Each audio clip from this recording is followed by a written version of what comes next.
کہنے لگے نہیں پرچے بھی تمہارے پاس نہیں ہیں، تم صبح سے پریشان گھوم رہے ہو، وہاں بھی پہنچے تھے تو پرچہ پاس میں نہیں تھا، جاؤ مسافر خانے میں رکھے ہوئے ہیں پرچے، اس میں سوالات لکھے، تو انہوں نے کہا بھائی جلدی اٹھو چلو، کہا نہیں کیوں لاؤ اپنے پرچے، مسافر خانے جاؤ، ایران واپس جاؤ خراسان، جس کی صندوق ہے وہی تالا کھولے، اس کے اندر پرچہ ہوگا، سوال کے نیچے خود جواب لکھا ہوگا، میری مہر امامت لگی ہوگی کہ جواب ہم نے دیا۔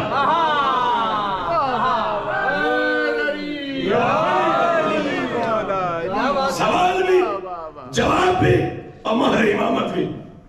اس طریقے سے آپ کے ساتویں امام نے اپنی امامت کو اسٹیبلش کیا، اور زمانے میں کہ جہاں ایک طرف گھر میں انقلاب، دوسری طرف چھٹے امام کے مقابلے پر مسند اجتہاد شروع ہو گیا، ابو حنیفہ مسلح بنا دیا، اور ادھر اجتہاد نص کے مقابلے پر مسند امامت بھی بچھا دی، اور ادھر مسند اجتہاد نص کے مقابلے پر بچھا دیا۔ امام کبھی قید میں کبھی نظر میں، کیسے تاریخ شیعت کا ایک کارواں وہاں سے لے کے یہاں تک پہنچا۔ اپنے امام سے اپنے آپ کو قریب کرو، معرفت کو حاصل کرو، تاریخ عصمت کو سنا کرو، ہر معصوم کی عصمت کو سنا کرو، ہر معصوم کی سیرت کو سنا کرو، آنے والے علماء سے کہا کرو کہ ہر امام علی ہے، ہمیں ہر امام کا کردار اور فضائل پڑھنا چاہیے۔ سبحان اللہ، اس طریقے سے ہم حضرت حجت کے قریب پہنچیں گے، اور یہ معرفت پیدا ہوگی۔ جب رکن یمانی کے پاس امام زمانہ کو دیکھو گے تو خود بولو گے آپ کے بارے میں سنا بہت تھا، دیکھا آج۔ مولا آپ سب کو سلامت رکھیں، خان صاحب تشریف لے آئیے، بزرگ ہیں، اور انشاءاللہ یہاں سے اسٹیج ان کے حوالے ایک پویتر صلوات پڑھنے مل کے وہاں